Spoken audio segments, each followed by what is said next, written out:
2021 में मैंने heavy breast implants डलवाए थे, ये सोचकर कि बड़े अच्छे लगते हैं। तब मुझे लगा था कि मैं बहुत स्ट्रॉन्ग हूँ मेंटली एंड फिज़िकली, और क्योंकि मैं बहुत स्ट्रॉन्ग हूँ इसलिए मैं इन हेवी ब्रेस्ट इम्प्लांट्स को झेल सकूँगी। आप देख सकते हैं ये कितना बड़ा है और कितना भारी है। इसका वज़न है 825 ग्राम्स ईच।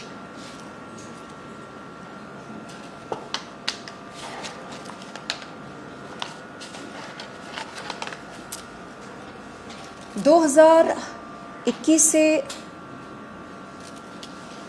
10 नवंबर तक मैं लगातार क्रॉनिक पेन से जूझ रही थी।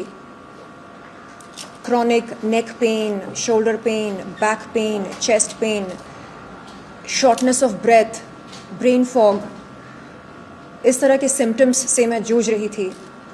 मैंने कई सारे मेडिकल इन्वेस्टिगेशंस करवाए। पता चला कि फसाद की जड़ ये हेवी ब्रेस्ट इम्प्लांट्स हैं। आप यकीन नहीं करेंगे, ये हेवी ब्रेस्ट इम्प्लांट्स निकलवाने के बाद मेरा 2 किलो वज़न कम हुआ। 2 किलो। आप अनुमान लगा सकते हैं कि मुझे कितनी राहत मिली होगी। मुझे न केवल दर्द से राहत मिली बल्कि नकलीपन से भी छुटकारा मिल गया। आज एकांत में मैं बैठकर ये सोचती हूँ कि जब हमारे नेचुरल ब्रेस्ट्स इतने सुंदर लगते हैं, ऐसे में हम हेवी ब्रेस्ट इम्प्लांट्स क्यों डलवाते हैं? आखिरकार ज़रूरत क्या होती है? इस तरह का डिसीजन लेने की ज़रूरत क्या होती है? कहीं ना कहीं मेरे ख्याल से हम एक्सटर्नल वैलिडेशन की चाहत में, लोगों की अप्रिसिएशन पाने की चाहत में, सोशल मीडिया पर लाइक्स एंड व्यूज़ पाने की चाहत में इस तरह के इर्रेशनल डिसीजंस लेकर अपनी ज़िंदगी को जोखिम में डालते हैं। लेकिन अब मैंने ये फ़ैसला लिया है कि अब मुझे अपनी बॉडी के साथ किसी भी किस्म का कोई खिलवाड़ नहीं करना है। बहुत हो चुका है, अब बस इनफ इज़ इनफ। ये जो परसेप्शन बनाया गया है कि the ultimate vital statistics of a sex bomb और अ बॉम्ब शेल और 36, 24, 36, ये जो वाइटल स्टैट्स सेट हुए हैं आज की समाज में, इन्हें सेट किसने किए? हम ऐसा क्यों मानते हैं कि 36, 24, 36 ही एक आवर ग्लास फिगर के स्टैट्स होते हैं? इससे हटकर अगर आपके स्टैट्स हों तो वो फिगर परफेक्ट नहीं होता है। कौन तय करता है कि परफेक्ट फिगर क्या होना चाहिए और क्या नहीं?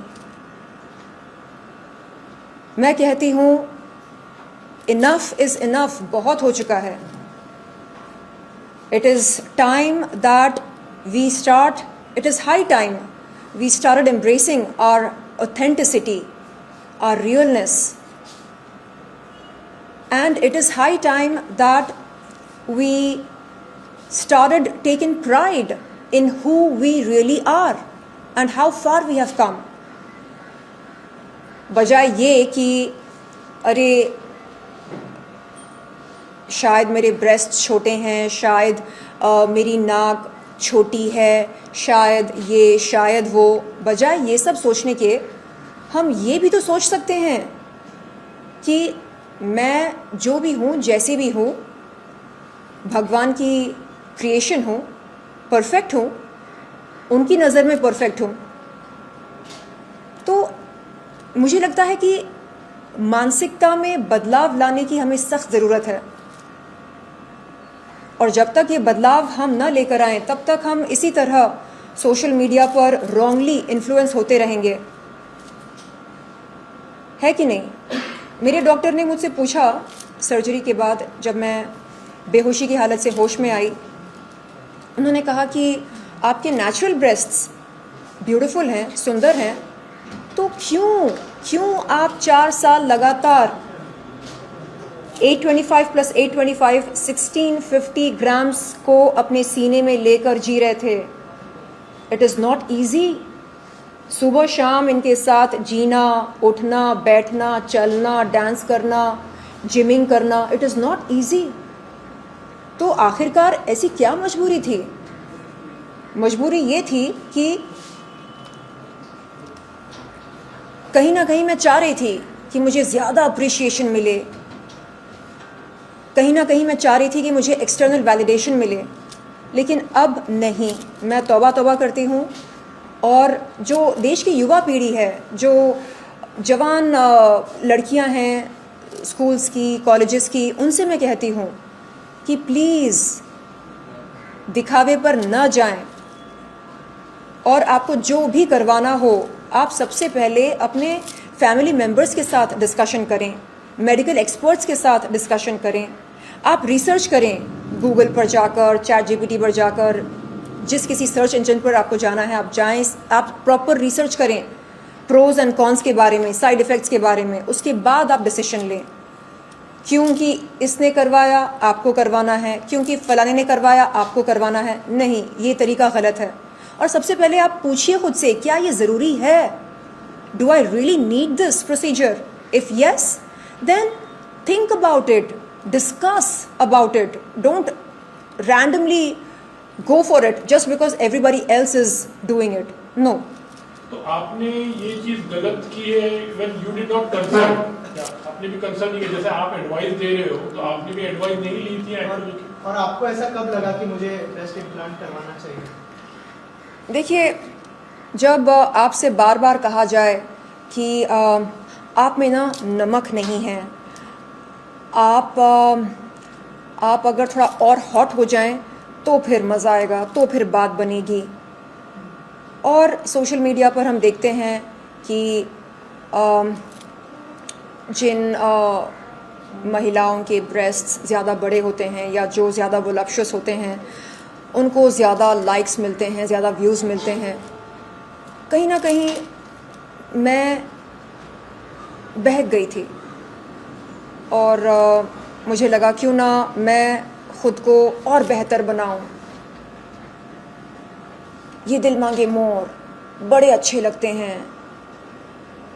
अब समझ में आ रहा है कि बड़े अच्छे लगे ना लगे, लेकिन अपने सुंदर लगते हैं। अब समझ में आ रहा है कि हेल्थ से बढ़कर, अपनी सेहत से बढ़कर कोई चीज़ हो ही नहीं सकती, चाहे वो वैनिटी क्यों ना हो, चाहे वो ब्यूटी क्यों ना हो, चाहे वो कुछ और क्यों ना हो। हेल्थ से बढ़कर कोई भी चीज़ नहीं हो सकती है। Health is non negotiable. पर ये जैसे अगर ये एक धारणा है लोगों में, आजकल बहुत हो रहा है लोग ब्रेस्ट इम्प्लांट करने के लिए, उससे अपीलिंग होता है, सेक्स अपील ज़्यादा होता है। बहुत बार ग्लैमर इंडस्ट्री में, if you want to get into glamour industry then you should have real heavy breast, ऐसा एक सोचना है बहुत। तो वो सोच आपकी भी थी कि अगर आपके if you have a big breast then you will get lots of work also?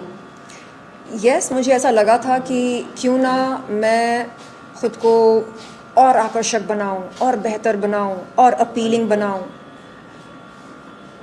लेकिन मैं कर क्या रही थी? मैं अपनी ज़िंदगी को और ज़्यादा कॉम्प्लिकेटेड बना रही थी। अगर इतने हैवी ब्रेस्ट इम्प्लांट्स मेरे सीने में नहीं होते तो शायद chronic back pain, chronic neck pain, chronic shoulder pain, chronic chest pain, shortness of breath, brain fog वगैरह वगैरह जैसे साइड इफ़ेक्ट्स मुझे नहीं हुए होते। तो सवाल ये है, what is the price that you are willing to pay to look extraordinary? Are you willing to live with chronic pain? क्या आपको क्रॉनिक पेन के साथ जीना मंजूर है? क्योंकि इतने भारी इम्प्लांट्स अगर आप डलवाते हैं तो क्रॉनिक पेन तो होना ही होना है। और क्या आप शर्लिन जी 4 साल का जो पीरियड था उसके जी। अंदर क्या क्या प्रॉब्लम्स आपने फेस की, अगर उस बारे में अगर कुछ शेयर करें? यही शुरुआत में तो मैं सोचती थी मैं बहुत स्ट्रांग हूँ, I am a strong girl, I can take any kind of pain. मैं मेंटली स्ट्रांग हूँ, फिजिकली स्ट्रांग हूँ और मैं हर पेन को बर्दाश्त कर सकती हूँ। लेकिन हर बॉडी की एक सीमा होती है कि नहीं? बर्दाश्त करने की भी एक सीमा होती है। शुरुआत में मैं पेन को इग्नोर करती रही। पेन बहुत ज़्यादा सिवियर नहीं हुआ करता था पहले, बेरेबल होता था, लेकिन धीरे धीरे धीरे जैसे कंपाउंड इंटरेस्ट बढ़ता है वैसे ये पेन भी बढ़ने लगा। पहले थोड़ा, फिर उससे थोड़ा ज़्यादा, फिर उससे थोड़ा ज़्यादा, ऐसे करते करते करते बहुत ज़्यादा होने लगा। और क्योंकि मैं एक किडनी फेलियर सर्वाइवर रही हूँ, इसलिए मेरे लिए पेन किलर्स खाना बहुत ज़्यादा रिस्की हो जाता है। तो जब मैंने सोचा कि ये मैं कर क्या रही हूँ, किडनी फेलियर को मात देकर, किडनी फेलियर सर्वाइवर बनकर अब मैं पेन किलर्स पर क्यों जी रही हूँ? बहुत ज़्यादा पेन जब होता है हम क्या करते हैं, उससे तुरंत राहत पाने के लिए पेन किलर खा लेते हैं। अब वो पेन किलर हमें कितना फ़ायदा देता है, कितना नुकसान, वो हम बाद में समझ पाते हैं। जब नुकसान होता है ना, तब समझ में आता है कि अरे 2 पल की राहत के लिए हमने हमारे किडनी के साथ देखो क्या कर लिया, हमने कितना नुकसान दे दिया किडनी को। तो फिर मुझे लगा नहीं बाबा, ये पेन किलर्स खाकर मैं जीऊँगी, हो सकता है किडनीज़ दोबारा फेल हो जाएं। अब किडनीज़ के बगैर मैं कैसे जीऊँ? यानी मेरे किडनीज़ नहीं रहेंगे तो इन इम्प्लांट्स का क्या करूँ मैं? और मेरा शरीर ही नहीं रहेगा, जिस्म ही नहीं रहेगा, तो इन इम्प्लांट्स का क्या करूँ? तो फिर जब मेडिकल इन्वेस्टिगेशंस सामने आए, उनके नतीजे सामने आए, तब मुझे एहसास हुआ कि मैंने अपने पैरों पर कुल्हाड़ी मारी। एहसास हुआ कि बहुत बड़ी गलती करी मैंने इतने हैवी ब्रेस्ट इम्प्लांट्स डलवाकर। इसकी ज़रूरत ही नहीं है, ज़रूरत कभी नहीं थी और कभी रहेगी भी नहीं। शर्लिन, आप किससे इंस्पायर हुई थी? ऐसी कोई एक्ट्रेस को आपने देखा हो जिससे आप इंस्पायर हुई हो, अगर कुछ शेयर करें आप उसके बारे में?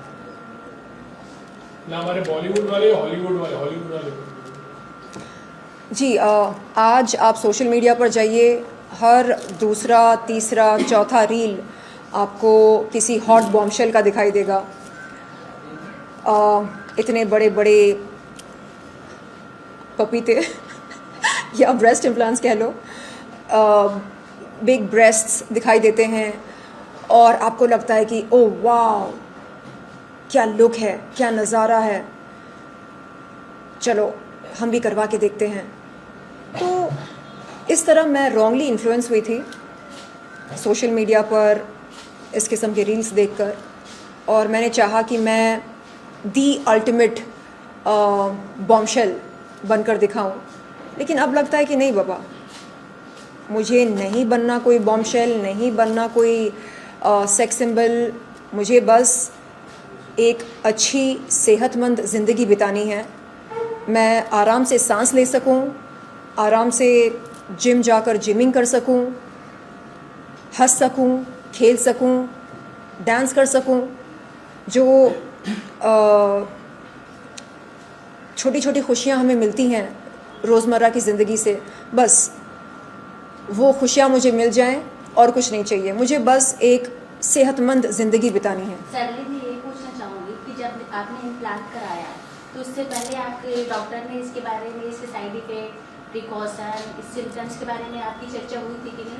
और कितने दिनों बाद आपको सिम्टम्स दिखाई देने लगे पेन वाले? जी, शुरुआत में मेरे सर्जन ने बोला था कि देखिए ये साइज़ आपके लिए ठीक नहीं है। मैंने कहा नहीं डॉक्टर, ये दिल मांगे मोर बड़े अच्छे लगते हैं। तो डॉक्टर ने बोला अच्छा, आपने मन बना लिया? मैंने बोला हाँ, मन बना लिया। तो फिर डॉक्टर ने कहा ठीक है, लेकिन आगे चलकर अगर आपको तकलीफ़ होगी तो क्या करेंगे आप? तो मैंने कहा मैं झेल लूँगी, आई एम अ स्ट्रॉन्ग गर्ल। लेकिन नहीं मालूम था कि इस कदर तकलीफ़ होगी कि जीना हराम हो जाएगा। इस बात का मुझे अंदाज़ा बिल्कुल नहीं था। और कितने समय बाद इसके सिम्टम्स स्टार्ट हो गए आपको? 4 साल हो गए थे इम्प्लांट्स डलवाकर। मेरे ख्याल से शुरू के 6 महीने बाद दर्द होना शुरू हुआ, और तब मुझे लगता था कि ठीक है ना, ज़्यादा दर्द नहीं हो रहा है, ठीक है, मैं बर्दाश्त कर लूँगी, मैं झेल लूँगी, ओके, नो प्रॉब्लम। लेकिन धीरे धीरे धीरे धीरे वो दर्द बढ़ता गया और मुझे बहुत दिक्कत हो रही थी अपने छोटे मोटे काम करने में, जैसे जिम जाकर जिमिंग करना, जैसे साइकिलिंग करना, जैसे डांस करना। एंड जब डॉक्टर्स ने कहा कि अच्छा आपको इतना पेन हो रहा है तो आप जिमिंग से ब्रेक लीजिए, आप डांस मत कीजिए, आप ये मत कीजिए, आप वो मत कीजिए, मुझे लगा ये क्या हो रहा है? अगर मैं ये सब नहीं कर सकती हूँ तो फिर मैं क्या करूँ? उसके बाद मैंने मेडिकल इन्वेस्टिगेशंस करवाए ये जानने के लिए कि आखिरकार प्रॉब्लम क्या है, क्यों हो रहा है इतना पेन, ये शॉर्टनेस ऑफ ब्रेथ क्यों हो रही है, ये मूड स्विंग्स क्यों हो रहे हैं, ये ब्रेन फॉग क्यों हो रहा है, ये चिढ़ क्यों मचती है, इरिटेबिलिटी क्यों हो रही है। पता चला कि फसाद की जड़ कोई और नहीं बल्कि ये हैवी ब्रेस्ट इम्प्लांट्स हैं। अच्छा, तो ये अभी फिलहाल आपने जो ये रिमूवल किया है एक्चुअली जो एक ब्रेस्ट है, तो अभी फिलहाल जो अभी है वो छोटे साइज के आपके अभी है या ओरिजिनल है? डॉक्टर्स ने कहा कि अगर आपके नेचुरल ब्रेस्ट्स इतने प्यारे हैं, सुंदर हैं, तो आपने ये इम्प्लांट्स डलवाए क्यों? क्या मजबूरी थी? मैं निशब्द हो गई थी जब इस तरह का सवाल मेरे सामने रखा गया था। मैंने कहा था डॉक्टर ये तो ठीक ठाक हैं, इसमें ऐसी कोई ख़ास बात तो है नहीं। तो डॉक्टर ने कहा कि क्यों लगता है आपको कि ख़ास बात नहीं है? जिन महिलाओं की चेस्ट एकदम फ्लैट होती है वो हमारे पास आते हैं और कहते हैं कि डॉक्टर हमें एनहांस्ड अपीयरेंस चाहिए, कुछ कीजिएगा। लेकिन ऑलरेडी जब आपके ब्रेस्ट्स नेचुरल हैं, ब्यूटीफुल हैं, तो फिर आपको ऐसी आवश्यकता क्यों पड़ी? तो मैंने कहा नहीं, वो सोशल मीडिया पर आप जाओ तो आपको पता चलेगा कि ये तो ओके माना जाता है, एक्सेलेंट तो बड़े ब्रेस्ट्स को माना जाता है। तो उन्होंने कहा कि बेटा ये जो मानसिकता है आपकी, इसे आपको बदलना पड़ेगा। आप जैसे हो वैसे खुद को आप एक्सेप्ट करो। छोटे हैं तो हैं, मीडियम हैं तो हैं, जैसे भी हैं मेरे अपने हैं। राखी ने कहा कि अभी तो फिर शर्लिन की दुकान बंद हो जाएगी, ऐसा कहा उन्होंने, तो उस पर क्या कहा? मतलब उनका उस तरह से कहना है कि अभी वो जो सेक्स अपील है या फिर जो काम है तो दुकान बंद हो जाएगी, इस पर आपका क्या कहना है? क्या बोलूँ मैं? सच में ऐसा बोला?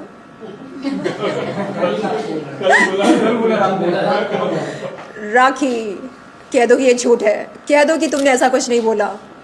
ये भी बोला कि आप बहुत अच्छे हो। ऐसा बोला? हाँ। Very sweet. देखिए वो हाँ, उन्होंने ये कहा अच्छा दुकान बंद हो जाएगी। हाँ। आपको तो पता है वो उटपटांग बातें करती हैं और हमारा दिल बहलाती हैं, काफ़ी मनोरंजन होता है हमारा उनकी बातें सुनकर। I wish her all the best. And उनको भी पता है कि एक कलाकार की दुकान केवल और केवल उनकी सीने से नहीं चलती है। एक कलाकार की दुकान उनकी स्किल सेट के आधार पर चलती है, और स्किल सेट मेरे पास क्या है क्या नहीं ये आप सबको बेहतर मालूम है। आपने राखी से कोई बात हुआ मैम आपका? राखी जी का कोई फोन नहीं आया आपको? हाँ, जब उन्होंने मेरा वो रील देखा था जिसमें मैंने अपने क्रॉनिक पेन के बारे में बात किया था। उस रील को देखकर उन्होंने कॉल किया था। उस वक्त मैं अस्पताल में थी, उनका कॉल रिसीव नहीं कर पाई। सर्जरी के बाद बेहोशी की हालत से जब मैं होश में आई तब मैंने अपना व्हाट्सएप चेक किया। उनका बड़ा प्यारा मैसेज आया, कहा कि कहाँ हो तुम, क्या हो गया तुम्हें, तुम ठीक तो हो, मैं आऊँ क्या मिलने। आई सेड नहीं नहीं, आई एम फाइन, अभी सब ठीक हो गया है। तो very soon I would like to catch up with her और कस के नहीं, आराम आराम से झप्पी देना चाहूँगी। और यस, जो हमारी पुरानी यादें हैं वो ताज़ा करना चाहूँगी, जो खिटपिट वो करती रहती है मेरे साथ। सो या शर्लिन जी, यहाँ पर सबसे इम्पोर्टेंट बात ये है, because this is very bold decision. Once you are habituated with something, जी। बहुत एक करेज लगता है इस तरह का डिसीजन लेने में। जी और ऐसे बहुत सारे लोग हैं जो इस तरह का क्रॉनिक पेन और प्रॉब्लम्स झेल रहे होंगे, जी। लेकिन बिकॉज ऑफ इनसिक्योरिटी वो जी। ये डिसीजन लेने उनके लिए टफ होता होगा, क्योंकि वो एक हैबिचुएटेड हो गए हैं कंडीशन के साथ। जी। उनके लिए आप क्या मेक एंड ब्रेक पॉइंट क्या बताना चाहेंगे आपके लिए था, और क्या वाकई जैसे ही आपको डॉक्टर ने बोला कि आप रिमूवल करवा लीजिए, इमीडिएटली आप रेडी हो गई, या आपको भी वो इनसिक्योरिटी आई? ब्रेस्ट इम्प्लांट्स निकलवाने का डिसीजन मेरा खुद का था, क्योंकि जो क्रॉनिक पेन हो रहा था वो बर्दाश्त के बाहर हो गया था। तो जब मैंने अपने डॉक्टर्स को कॉल करके कहा कि डॉक्टर्स मैं तंग आ चुकी हूँ इस तरह पेन किलर्स खाकर, और इस क्रॉनिक पेन के साथ अब मुझे नहीं जीना है, मुझे राहत चाहिए, छुटकारा चाहिए वंस एंड फॉर ऑल, तो मैं आ रही हूँ और आप प्लीज़ निकाल दीजिए ये जो पहाड़ हैं मेरे सीने पर, इन्हें निकाल दीजिए। मुझे ये एक्सेस बैगेज नहीं चाहिए, ये बोझ नहीं चाहिए। मुझे एकदम एक बटरफ्लाई की तरह जीना है, एकदम लाइट होकर, you know, with no excess baggage. तो डॉक्टर्स ने कहा कि सोच लीजिए, क्योंकि फिर आप अगर इस डिसीजन को रिवर्स करना चाहेंगी तो बहुत रिस्की हो जाएगा, बहुत मुश्किल हो जाएगा हमारे लिए और आपके लिए भी। आई सेड नहीं, तय कर लिया मैंने, नहीं चाहिए, नहीं चाहिए, नहीं चाहिए। आपने अभी कहा कि ब्रेस्ट इम्प्लांट करने के बाद में मैं ज़्यादा खूबसूरत दिख सकूँ जी। और बॉलीवुड के साथ कुछ काम ज़्यादा मिले, जी। तो उसका कुछ फ़ायदा हुआ था आपको? देखिए, अटेंशन बेशक मिलता है जब आप ख़ुद को एक एक्स्ट्राऑर्डिनरी तरीके से पेश करते हैं, लेकिन वो अटेंशन पल भर का होता है। और मैंने हमेशा से ख़ुद को एक कलाकार के रूप में दर्शाना और पेश करना बेहतर समझा। तो एक कलाकार के लिए उसका औजार क्या होता है, ये तो नहीं होता है एक कलाकार का औजार। ये होता है क्या?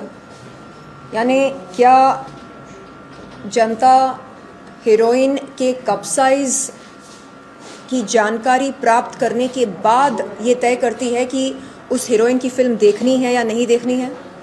अगर हीरोइन का कप साइज़ डबल डी हो तो जनता जाकर उनकी फ़िल्म देखेगी, और अगर बी हो या सी हो या ए हो कप साइज़ तो जनता उनकी फ़िल्म नहीं देखेगी?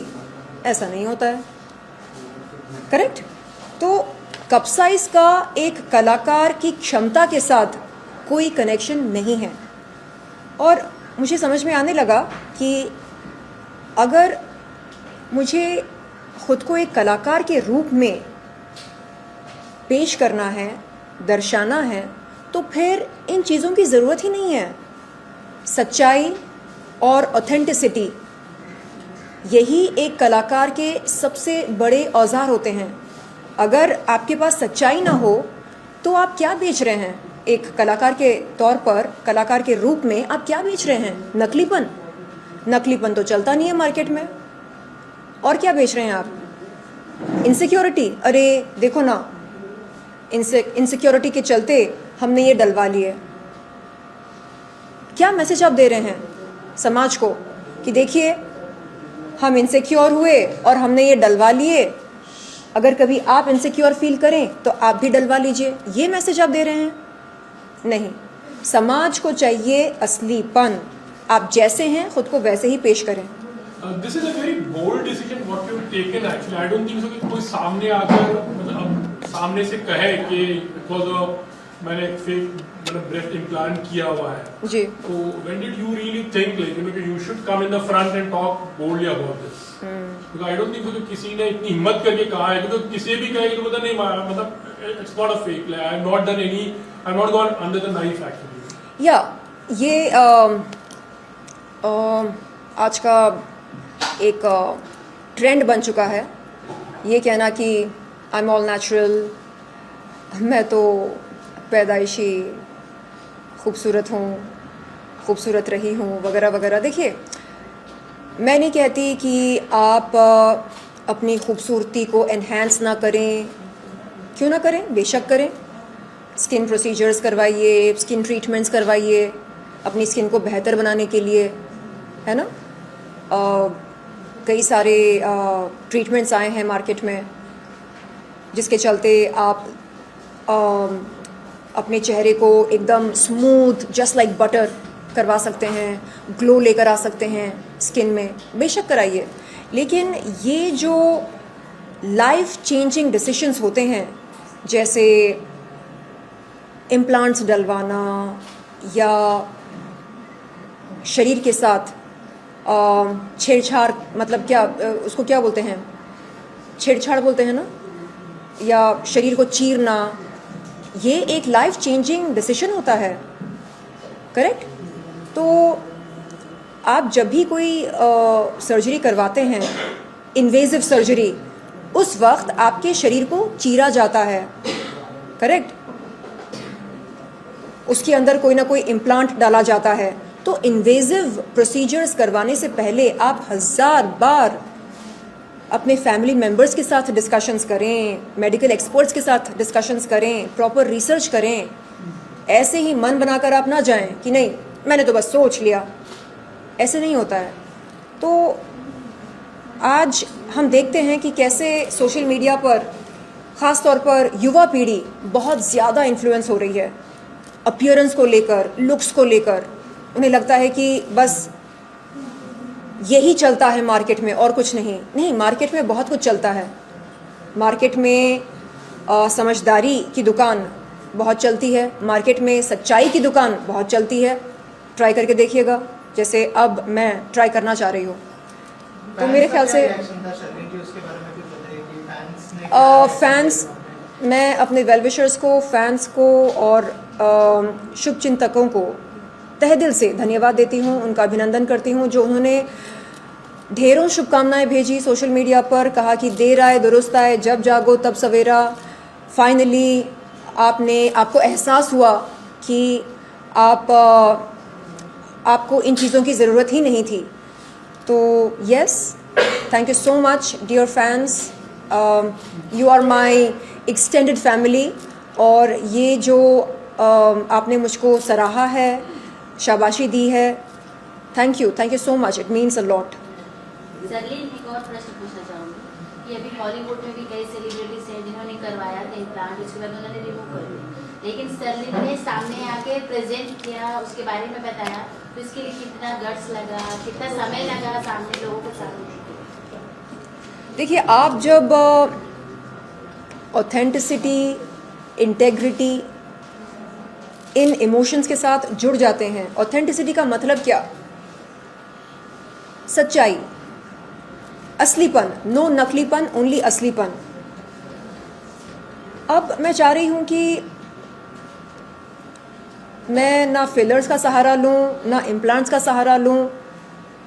मैं बस खुद को जैसी मैं हूँ उस रूप में स्वीकार करूँ, और हर सुबह जैसे ही मैं उठूं ईश्वर को धन्यवाद दूं, ये कहकर कि थैंक यू जो आपने मुझे अच्छी सेहत दी है, मेरी सांसें चल रही हैं, मेरी किडनीज सलामत हैं, और मेरे ब्रेस्ट्स सुंदर हैं, जैसे भी हैं, छोटे हैं, बड़े हैं, ऐसे हैं, वैसे हैं, जैसे भी हैं, सुंदर हैं।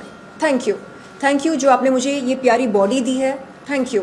तो इस तरह अगर हम ग्रैटिट्यूड के साथ अपना दिन शुरू करते हैं वो दिन मंगलमय होना ही है। और मैं चाह रही हूँ कि हम सब, ख़ास तौर पर युवा पीढ़ी, ये जान लें, समझ लें कि दिस इज़ सुपरफिशियल, ये सुपरफिशियल है, ये आपका ज़रिया नहीं बन सकता है लाइक्स और व्यूज़ पाने के लिए। नो, आप समाज के सामने अपना असलीपन पेश कीजिए। आप जो भी करें दिल से करें, और आपका कंटेंट लोगों को पसंद आएगा।